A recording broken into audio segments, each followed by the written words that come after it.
Nagulat kaming lahat dahil for the first time babae pala ang makakalaban ni Justin dito sa Justin Show. At magaling din talaga gumalaw tong kalaban niya. Pero no mercy moves ang ginawa dito ni Tutoy. Na kahit babae yung kalaban niya ay talagang all out siya. Napasayaw sa isang napakalupit na crossover. Kaya naman sigawan lahat ng mga tao.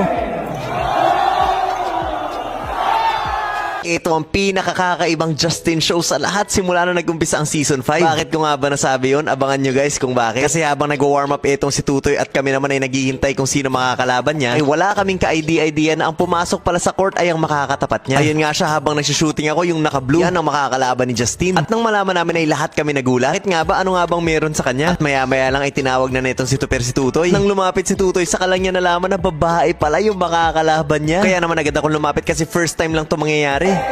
First time babae kalaban ni Justin. Ang tagal nga mag-umpisa dahil kahit etong si Tutoy ay nagulat din. Hindi niya rin siguro maisip kung paano niya lalaruin to. Kasi totoo naman kung ikaw lalaki tapos babae yung kabantayan mo ay medyo maiilang ka. Siguradong yun din ang nararamdaman netong si Justin. Ako, isang malaking pagsubok to, Tutoy.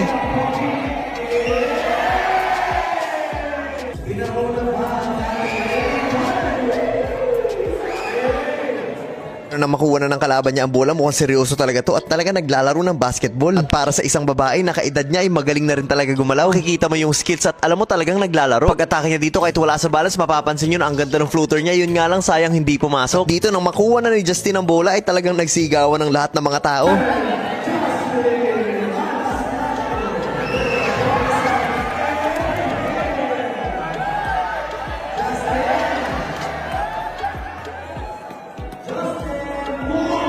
Pero ang maganda kay Tutoy, kahit patawa-tawa lang siya, ay talaga siniseryoso niya kahit sinong kalaban niya. Mapapansin natin yan sa mga susunod na galaw na gagawin niya. Hindi siya nagsuslow down at hindi niya binibibi yung galawan niya.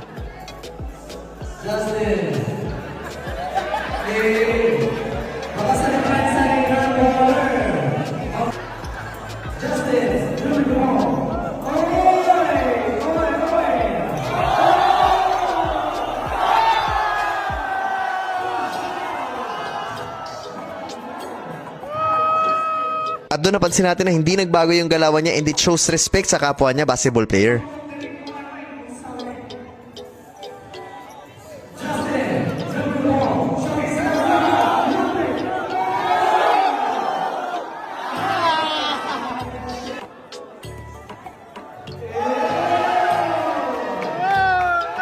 Napailing na lang itong si Tutoy dahil yun yung galaw na ginagawa niya.